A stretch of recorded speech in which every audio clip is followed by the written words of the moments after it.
Merci, Monsieur le Président, de nous avoir donné la parole. Monsieur Fall, comment allez-vous? Très bien, merci. Et merci. J'aimerais vous poser quelques questions de précision. Je vous en prie.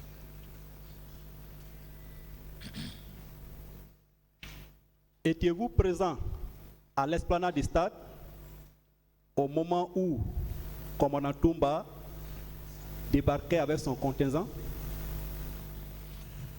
Non, je n'étais pas à l'esplanade quand il arrivait. Sur l'esplanade, j'étais à l'intérieur du stade. Voilà.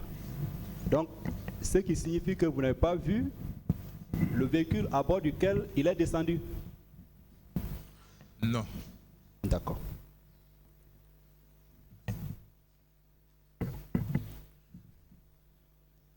Et concernant le véhicule à bord duquel il vous a évacué à la clinique Ambroise Paris,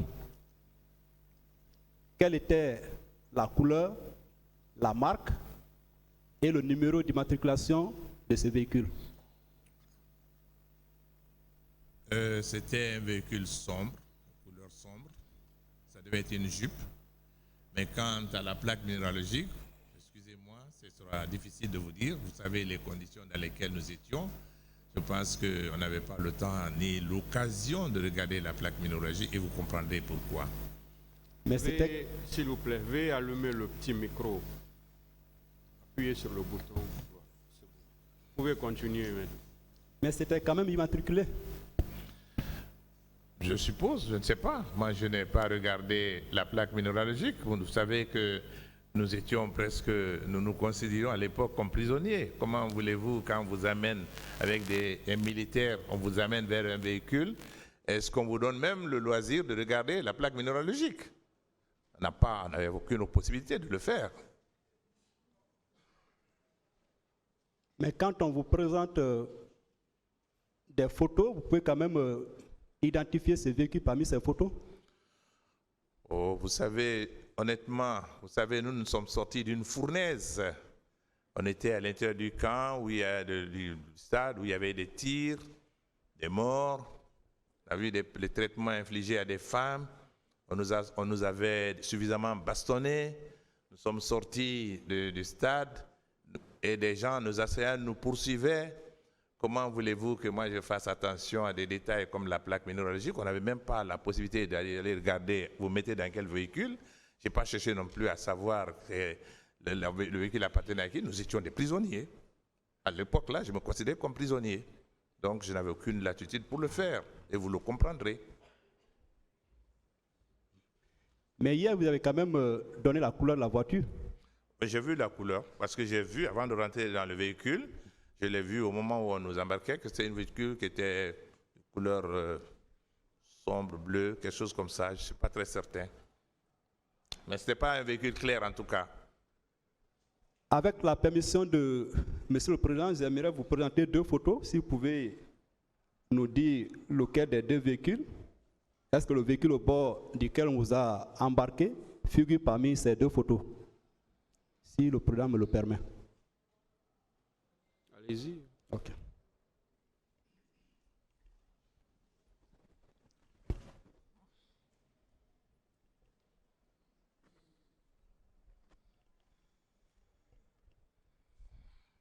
Ça ressemblait à ça. À ce véhicule. Oui. Mais ce véhicule n'a pas de plaque d'immatriculation. Moi, je vous dis que je n'avons pas regardé la plaque minéralogique. Nous étions dans les mains des militaires qui nous amenaient. Comment voulez-vous que je n'avais pas la possibilité de regarder la plaque minéralogique, maître? Ce n'était pas possible.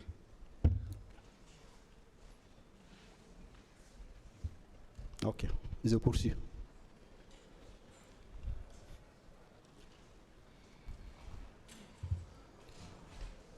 Monsieur Fall, à la veille du 28 septembre, le 27, est-ce que vous aviez appris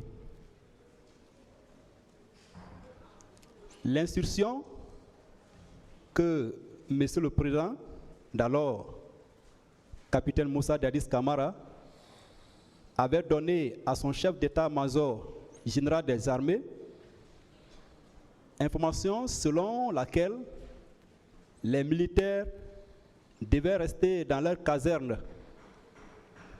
le 28 septembre, excepté la police et la gendarmerie pour les opérations du maintien d'ordre. Personnellement, je n'ai pas appris ça, je l'ai appris pendant les débats, mais personnellement, je ne l'ai pas appris.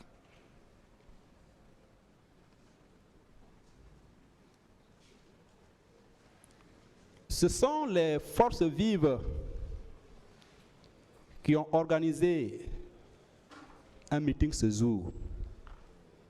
Logiquement, qu'est-ce qu'un militaire de surcroît, un béret rouge, aide de camp, pouvait aller chercher au stade ce jour-là? Qu'est-ce qui pouvait justifier ou motiver la présence de commandant Toumba ce jour, selon vous, au stade? C'est la même question que je me pose pour tous les militaires qui étaient à l'intérieur du camp. Tous les militaires qui étaient au camp, plutôt au stade ce jour-là, il y avait plusieurs bérets rouges. Il n'y avait pas que Toumba. Tous étaient là. Et hier, j'ai expliqué hier qu'on aurait pu trouver une voie beaucoup plus sage d'avoir affaire à nous, c'est-à-dire soit accepter le rendez-vous qu'on avait demandé avec le président du CNDD, soit après les meetings, nous convoquer. Mais c'est plutôt tout un groupe de militaires de bérets rouges. Et ça s'applique à eux tous. Tous ceux qui étaient là-bas, la question c'est pourquoi des militaires se trouvaient là, quand vous dites, comme vous le dites, que les militaires étaient consignés ce jour-là, pourquoi des militaires, des gendarmes et des policiers, encore des policiers oui, mais pourquoi les militaires étaient au stade, les bérets rouges? Pourquoi? Il n'y avait pas une personne, il y avait plusieurs personnes. Pourquoi eux tous?